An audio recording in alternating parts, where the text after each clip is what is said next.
She was just the Alpha King's maid, until he saw another Alpha touch her and lost control. At the center of this kingdom stood the palace, a fortress of black stone and silver banners, where the Alpha King, Kalen, ruled with an iron will wrapped in quiet grace.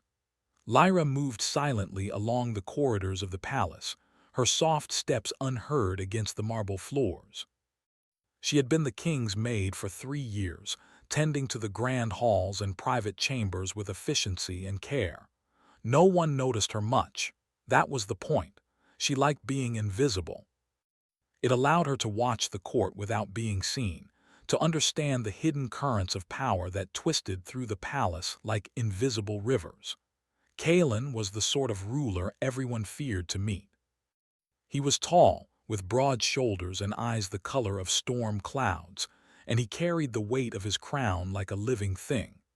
Rumors whispered that his temper could strike like lightning, that he had defeated rival alphas without even raising a hand. Yet behind the mask of the king, there was a loneliness no one could see. He walked through his halls like a ghost, carrying secrets as though they were jewels. Lyra knew of him only through observation and the occasional word exchanged in passing.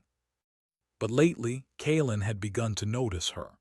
Small things, how her hair fell over her shoulder, how she moved with quiet confidence, how she looked at the palace not as a servant but as a witness.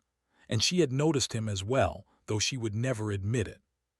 Something about the way he watched the court, the way his eyes never missed a single movement, made her pulse quicken, even when she tried to remain calm. The day began like any other, with the palace buzzing as nobles prepared for a grand gathering. Kalen had summoned alphas from neighboring lands for a ceremonial council. Lyra moved among them, serving wine and tending to the fires, careful not to draw attention. Her eyes, however, were drawn to Kalen, standing at the far end of the hall like a statue of authority. The room seemed to bend around him, every whisper and movement paying homage to his presence. Then he saw him, the other Alpha.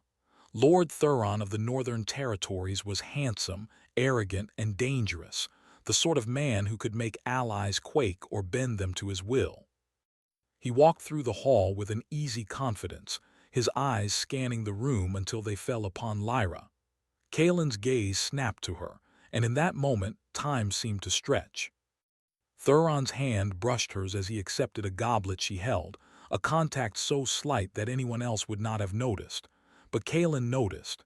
His chest tightened. His pulse quickened. A storm of emotion surged through him, anger, jealousy, and something darker he could not name. Lyra, unaware of the tempest she had stirred, kept her expression calm. She had served alphas before and knew how to keep her composure. Yet when her eyes met Kalen's across the room, she saw something there that made her stomach flutter, a storm of power and perhaps something else, something like longing. The council went on, full of polite conversation and veiled threats. Thuron lingered near Lyra, and Kalen could barely watch without his mind searing with the need to act, to claim, to protect. He knew it was foolish. She was just a maid. And yet, in that moment, the world had narrowed to the space between her and Thuron. After the gathering, Kalen retired to the gardens.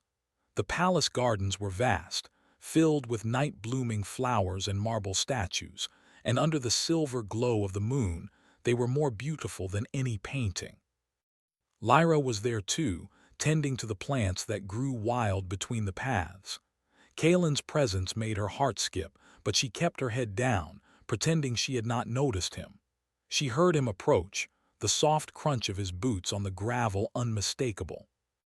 "Lyra," he said, his voice low, almost a whisper but carrying weight that made her look up. "Why do you always hide?" She paused, uncertain how to respond. "I do not hide, your majesty. I just keep to my work." He stepped closer and the air seemed to thrum around him. "You are not just a maid," he said, almost to himself. "I can see more than you realize." Lyra's pulse quickened.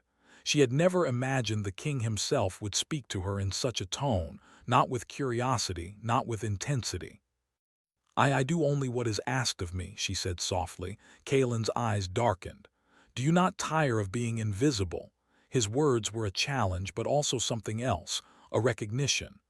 Do you not wish to be seen?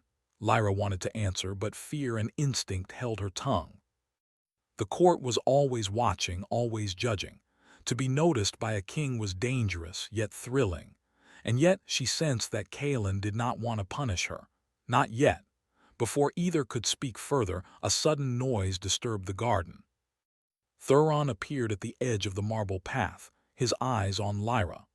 Kaelin's jaw tightened, and he felt that surge of fury again, the possessive fire that he could not name, the jealousy that had no reason to exist. Thuron raised a hand in casual greeting, and Lyra inclined her head politely. Kaelin felt his body tense, and a low hum of power began to pulse around him, almost like an invisible aura of warning. He knew he had to control it. He could not let the court see the king lose control, not over a maid, but control was slipping. Thuron smiled, perhaps unaware of the storm he had unleashed. He spoke lightly, mentioning the council, the territories, and other matters of politics. Yet every word seemed to irritate Kaelin. Every glance at Lyra felt like a challenge, a trespass into something that belonged only to him, though he had not yet named it. Finally, Kaelin spoke, his voice steady but cold. Thuron, I believe our discussions are finished for now. The king's presence seemed to press against the northern alpha, a silent warning, a shield of authority. Thuron inclined his head, acknowledging the unspoken battle, and departed. Kaelin remained still, the tension in his chest slowly easing, though his heart still raced. Lyra looked at him, curious, sensing the storm within him but unable to understand it fully. Your Majesty, she said softly. She hesitated, unsure of what to say. The silence stretched between them, heavy with unspoken words. Kaelin stepped closer, the shadows of the moonlit garden wrapping around them. He did not reach for her, did not touch her, but the intensity of his gaze made her feel both exposed and protected. You are not like the others, he said finally. You see too much, you feel too much, and that unsettles me more than I like to admit. Lyra swallowed, uncertain whether to be frightened or honored. I only do what is right, she said, her voice barely above a whisper. He nodded, almost as if that answer satisfied him, though the storm in his eyes did not dissipate. Perhaps. But know this, Lyra, there are forces in this palace and in this kingdom that would use your courage against you. And he paused, searching for words he did not fully understand. I will not let anyone harm you.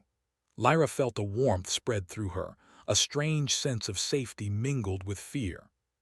She had never imagined that the king, the untouchable alpha, would speak to her like this, not as a servant, not as a subject, but as a person. The night stretched on, and they walked through the garden in silence. The air was thick with magic and unspoken tension. Lyra could sense that something had shifted, though she did not yet understand what. And Kaelin could not stop thinking of the other alpha, of the hand that had brushed hers, and of the power that stirred inside him at the thought of her. Then, as they reached the edge of the garden, a shadow moved across the moonlight. Kaelin stiffened, every muscle tensing, his aura flaring like a warning bell. Lyra turned to see a figure at the edge of the path, impossible to identify in the dim light. The air seemed to hum with menace, and Kaelin felt a premonition of danger so sudden and so sharp that it took his breath away. Lyra looked at him, her eyes wide, and for the first time she sensed the full weight of the king's power and the storm it carried. Stay behind me, Kaelin said, his voice low, fierce, and unyielding. He stepped forward, shielding her from whatever threat lurked in the shadows, though no one yet moved. And then, as suddenly as it had appeared, the shadow vanished, leaving only the silver light of the moon and the rustling of the trees. But the tension did not leave the air. Kaelin turned to Lyra, his eyes dark and unreadable, and she knew that nothing in the palace would ever feel the same again. The night had changed everything. The king had noticed her, and Lyra, Lyra had glimpsed the storm within him. And neither of them would ever be the same. The days following the incident in the garden were tense and heavy. The palace seemed quieter than before, as if the very walls had absorbed the storm that had passed through. Kalen walked through the halls with his usual commanding presence, yet a shadow lingered behind his eyes. Every time Lyra appeared before him, even for the simplest tasks, he felt that same surge of possessive fire he had tried to suppress, the one that had ignited the night of the moonlit garden. Lyra, for her part, moved with careful awareness. She had felt the storm of Kalen's gaze, the subtle weight of his attention pressing on her. She could not deny it stirred something in her, something unfamiliar, thrilling, and frightening all at once. She reminded herself constantly. He was the king, untouchable, and she was merely a maid. Yet she could no longer pretend that she was invisible to him, or that she wanted to be. Meanwhile, the northern Alpha, Lord Thuron, had not returned to his lands. He lingered in the kingdom under the pretense of alliance and discussion, but Lyra had begun to notice his glances. There was more than casual interest in his eyes. He had begun asking subtle questions about the palace, about Kalen, and about the artifacts that held the kingdom's old magic. One evening, as the sun dipped behind the jagged towers, Lyra found herself alone in the palace library. The vast room smelled of parchment and smoke, the golden light of candles flickering across the shelves. She was organizing scrolls when she heard the soft sound of footsteps. Kalen appeared from the shadowed doorway, silent and commanding, as though he belonged to the darkness itself. "Lyra," he said, his voice low and steady, yet carrying that storm beneath it, "you are always in the wrong place at the right time." Lyra's heart skipped a beat, but she kept her composure. "I am only doing my work, Your Majesty," she said, though her voice betrayed a hint of nervousness. He stepped closer, the air between them charged, the faint hum of his power brushing against her like a wind she could not see. "You are brave," he said, "and perhaps too curious for your own safety. I have noticed." Lyra looked down, unsure whether to be flattered or fearful. She had never spoken to a king like this, and yet she felt a strange connection, as though he were seeing her for the first time, not as a maid, not as a shadow, but as a person. Before she could reply, the doors of the library swung open.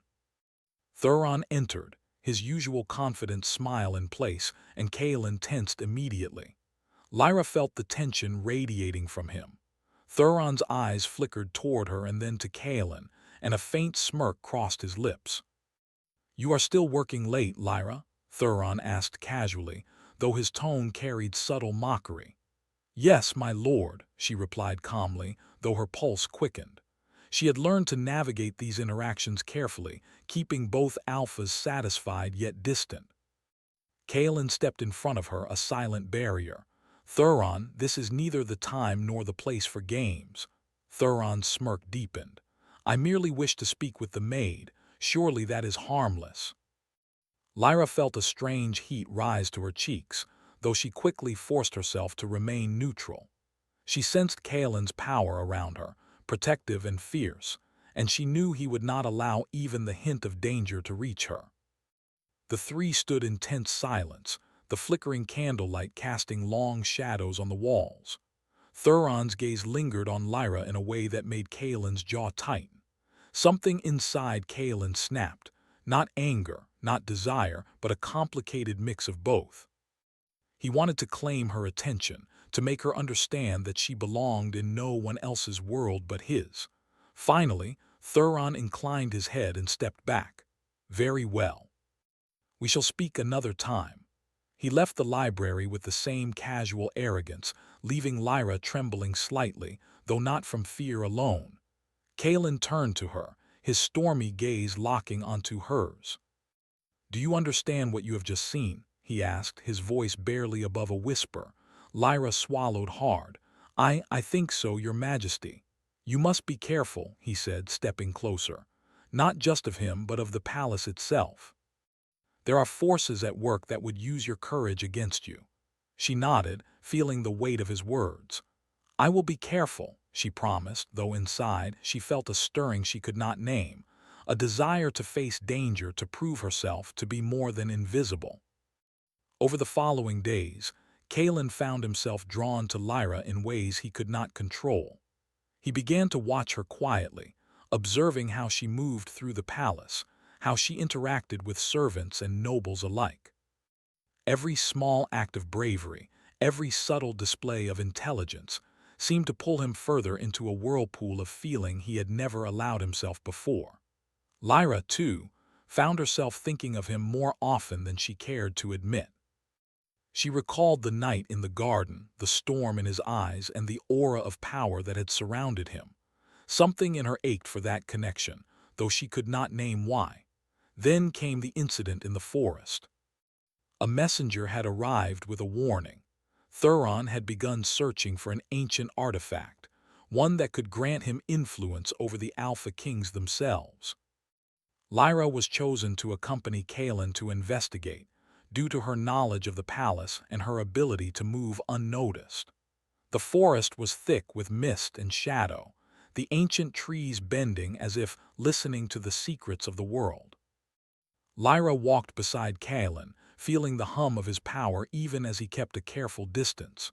She noticed the way he tensed at every sound, the way his eyes scanned the trees with unwavering focus. "You must stay close," Kalen said quietly, though not holding her hand. "There are dangers here that even I cannot see at first glance." "I will," she promised, her voice steady, though her heart raced. She could feel the invisible tension between them, a pull that was as frightening as it was intoxicating. They came upon the ruins of an old temple, its stones worn with age and covered in moss. The air shimmered with magic, faint but present, and Lyra felt a chill crawl over her skin. Kalen's eyes scanned the area, his power radiating in waves that made the ground feel alive beneath their feet. Suddenly, a shadow moved between the trees. Thuron stepped forward, his expression both amused and calculating. "Well, well," he said. "I did not expect to see you here, Kalen, and you brought the maid. How considerate." Kalen's aura flared, a silent warning that shimmered in the mist. "Thuron," he said, his voice cold and sharp, "this ends now." Thuron laughed softly. "It is only beginning. You do not understand the forces you are dealing with." He gestured toward the temple. "The artifact I seek is here, and it will grant me power over kings, over alphas, even over you." Lyra felt a tremor of fear, but also something else, a fierce determination. She stepped closer to Kalen. "I will not let him succeed," she said firmly. Kalen turned to her, his eyes wide with surprise and something deeper, pride, respect, and a dangerous intensity. "You," he began, but Thuron interrupted with a sudden movement, raising his hand to unleash a spell. Kalen reacted instantly, shielding Lyra with his power. The air erupted in a storm of energy, shadows twisting around them as the forest seemed to come alive. Lyra felt herself pulled into the surge, her heart pounding, yet she did not falter. She had never realized before how strong she could be, even in the presence of an Alpha King. Thuron's spell faltered, breaking against the combined force of Kalen and the unintentional strength Lyra displayed. Thuron stumbled, surprised by the resistance. Kalen's power, tempered by his concern for Lyra, was more focused, more precise. He realized then that she was not just a maid, she was a force, a spark that could tip the balance of power. The forest fell silent, the mist settling once again. Thuron vanished into the shadows, retreating, but the warning lingered. Kalen's chest heaved, his aura still shimmering with residual energy. Lyra looked up at him, seeing not just the king, but the man beneath, the storm, the longing, the protection. "You are stronger than you know," Kalen said softly, his voice almost a caress. "And braver than you realize, but you must never underestimate the danger you face or the cost of your courage." Lyra nodded, feeling the weight of his words, the power of his presence, and the strange pull between them. She knew then that nothing in her life, or the palace, would ever be the same again. The night deepened, shadows lengthening, as the distant howl of wolves echoed through the forest. Lyra and Kaelin stood together, aware of the danger, aware of the bond growing between them, yet uncertain of what the future would bring. And in that moment, Lyra understood the truth. She was no longer invisible, and neither she nor Kaelin could escape the storm that had begun. The palace of Urindor never truly slept. Even in the darkest hours of the night, shadows moved along the corridors as if alive, whispering secrets of the past. Kaelin sat alone in the throne room, the moonlight filtering through the tall windows and casting long, jagged shadows across the stone floors. His hands rested on the arms of his throne, but his mind was far from calm. Thuron's shadow lingered in the back of his thoughts, a constant reminder of the threat he posed. The Northern Alpha's ambition was not just political, it was dangerous magic, the kind that could unbalance kingdoms and twist the hearts of those who dared oppose him. And yet, amidst the weight of responsibility, one thought refused to leave Kaelin's mind. Lyra. Lyra. The maid who should have been invisible, unnoticed, and safe. She had proven herself braver than many knights, cleverer than most advisors, and stronger than anyone might have guessed. Kaelin could not stop thinking about her. Every moment he was near her, he felt a pull, a storm of emotion that he had never allowed himself before.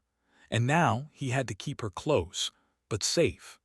That morning he found her in the servants' quarters, quietly preparing for the day's work. She looked up when he entered, her eyes wide but steady. There was no fear in her gaze, only curiosity and determination. "Kaelin," she said softly, "you called for me." "I did," he replied, his voice low, carrying that storm beneath the surface. "We must speak about Thuron and the artifact he seeks." Lyra nodded. She had already sensed that her life was no longer just her own. "I am ready," she said, her tone firm. He studied her for a long moment. "You are braver than I thought," he said finally. "And that bravery may yet save us all, or destroy us." They walked through the palace together, their steps echoing on the marble floors. Kaelin explained that the artifact Thuron sought was no ordinary object.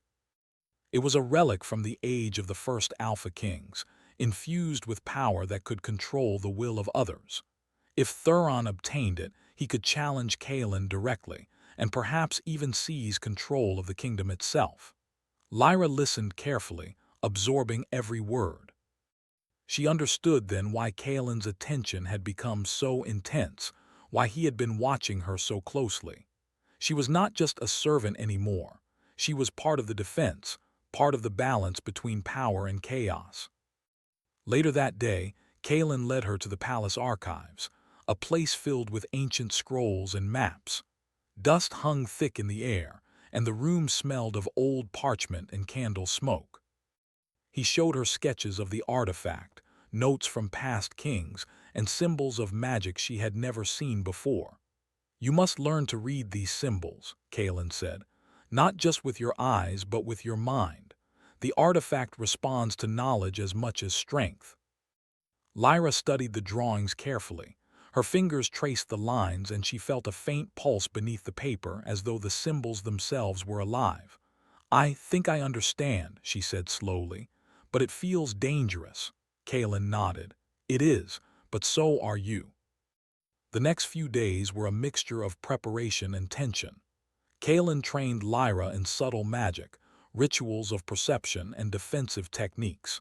He taught her how to sense energy, how to anticipate danger, and how to remain calm in the face of threat. Lyra absorbed it all quickly, surprising even Kaelin with her focus and adaptability. Yet, despite the lessons, an unspoken tension grew between them. Every glance lingered too long. Every brush of hands, accidental or not, sent shivers down their spines. Kaelin struggled with the storm inside him, knowing he could not act openly, yet unable to ignore the pull. Lyra, too, felt the magnetic force drawing them together, though she remained cautious, aware of the lines that could not yet be crossed. Then, one night, Thuron struck. The palace was silent except for the distant howling of wolves. Lyra had been organizing scrolls in the archives when a sudden chill filled the room. The candles flickered, shadows stretching unnaturally along the walls. Kalen appeared from the doorway, his expression grim, his power flaring in faint waves around him. "He is here," Kalen said softly. "I can feel him." Lyra's pulse quickened, but she did not move away. "What should we do?" she asked. Kalen's eyes softened as he looked at her. "We protect each other," he said. "Whatever comes, stay close." They moved through the corridors, silent and swift. The air was thick with anticipation, each step echoing in the emptiness. Then, in the central hall, a shadow detached itself from the darkness. Thuron emerged, his expression calm, his aura radiating arrogance and power. "Kalen," he said smoothly, "you always leave the best surprises for last, and the maid, I see she is learning quickly." Kalen stepped forward, his power shimmering faintly in the moonlight. "Thuron, this ends tonight." Thuron laughed softly. "It is only beginning. The artifact is closer than you think, and you cannot protect her forever." Lyra felt a chill run through her. The shadow of Thuron's magic brushed her mind, testing her defenses. She instinctively focused, recalling Kalen's lessons, and found a strange calm. Her own strength, though raw, resisted the intrusion. Kalen noticed, and for the first time he allowed himself to be proud in a way that went beyond authority.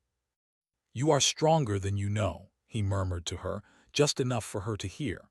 The battle was not one of brute force, but of subtle magic and strategy. Thuron tried to manipulate the shadows of the palace, twisting them against them, but Kalen and Lyra moved as one. His power guided her, and her courage strengthened him. Together, they formed a bond of trust and energy that Thuron could not anticipate. Finally, Thuron's spell faltered. His expression shifted from confidence to surprise, then to frustration.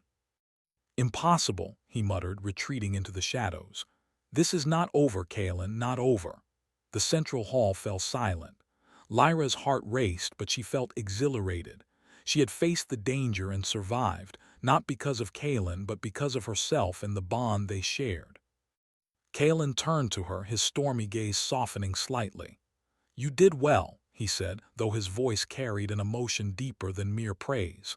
"You were brave, and your heart, it is stronger than many knights I have known." Lyra felt a warmth in her chest, a mixture of pride and something more, a connection that went beyond words, beyond fear, beyond duty. I could not have done it without you," she whispered. Kalen's eyes searched hers, the storm within them still present but tempered by a strange gentleness. "No," he said quietly, "we did it together." For a moment the tension between them hung in the air, charged and heavy. Neither spoke, yet both understood what was unspoken. There was trust, danger, desire, and respect, all woven into a single, fragile thread. The following days were quieter, yet the palace still carried the echoes of that night. Kalen and Lyra continued their preparations, strengthening their defenses, studying the artifact, and learning to anticipate Thuron's next move. Each day, the bond between them deepened, not in words, but in the silent understanding that they were no longer separate. Lyra began to notice small things about Kalen that made her heart ache with longing. The way he frowned slightly when troubled, the way his eyes softened when he thought no one was watching, the way his hand brushed hers even when unintended. Each moment left her breathless, yet careful not to cross the boundaries that had always kept them apart. Kalen, too, found himself changing.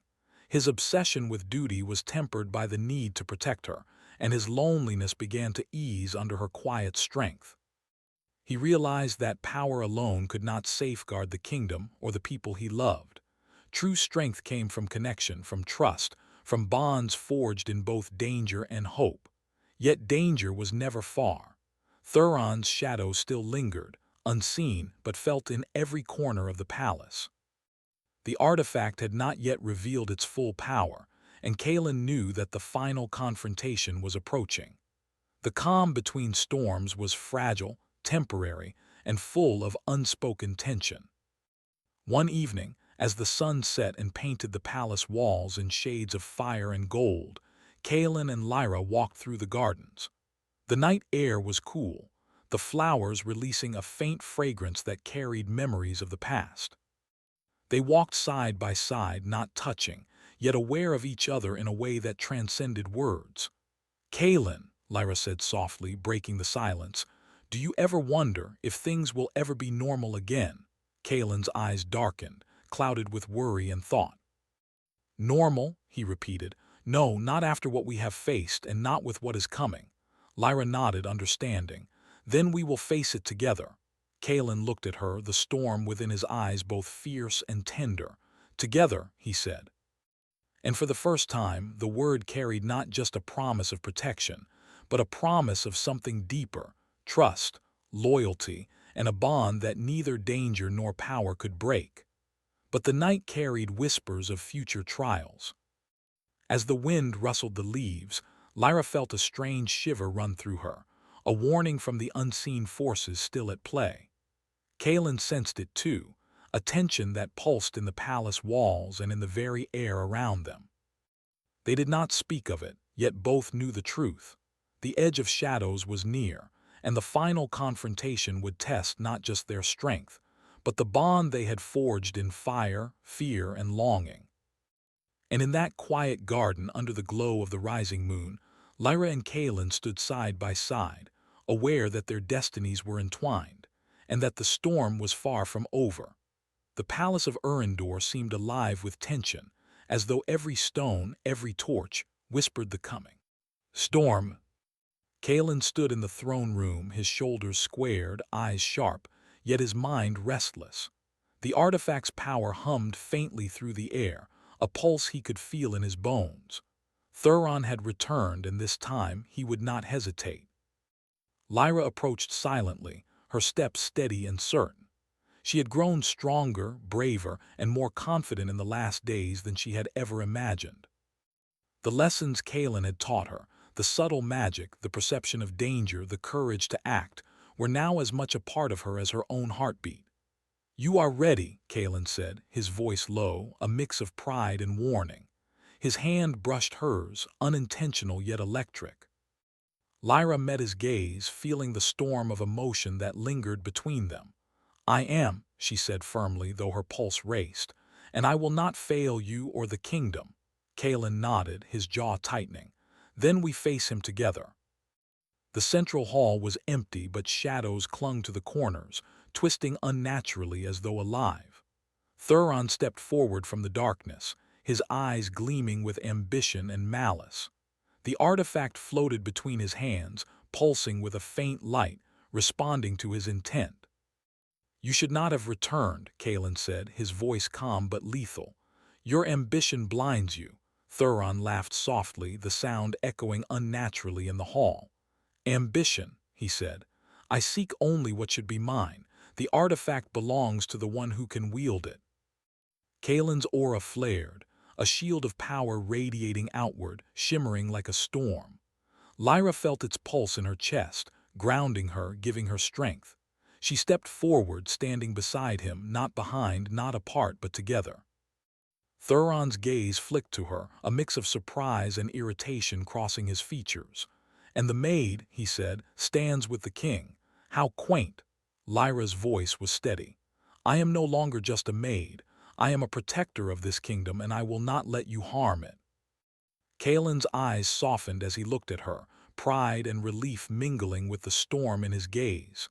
"Together," he murmured again, almost to himself, but enough for her to hear. The confrontation began not with weapons but with energy. Thuron unleashed a wave of magic toward them, twisting the air, trying to overwhelm Kaelin and Lyra with force. Kaelin moved instinctively, shielding Lyra, but she did not step back. Instead, she focused, recalling the lessons and the courage he had inspired within her. Her own energy responded, reinforcing Kaelin's shield. For a moment they moved as one, mind and power synchronized, trust and strength flowing between them. Thuron faltered, his surprise evident, and for the first time he hesitated. Kaelin seized the moment. "You underestimate us," he said, his voice ringing with authority and power. He advanced, Lyra moving with him, their presence together forming a force neither ambition nor magic could easily break.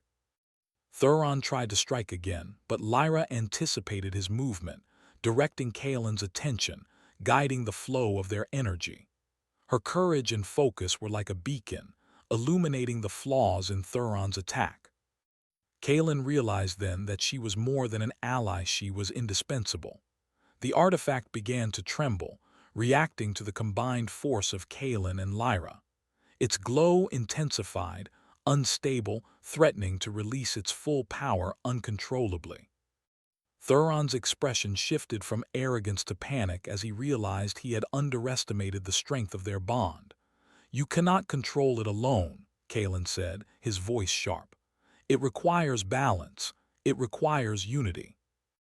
Lyra stepped forward, her hands rising instinctively, feeling the rhythm of the magic, connecting with Kaelin's energy.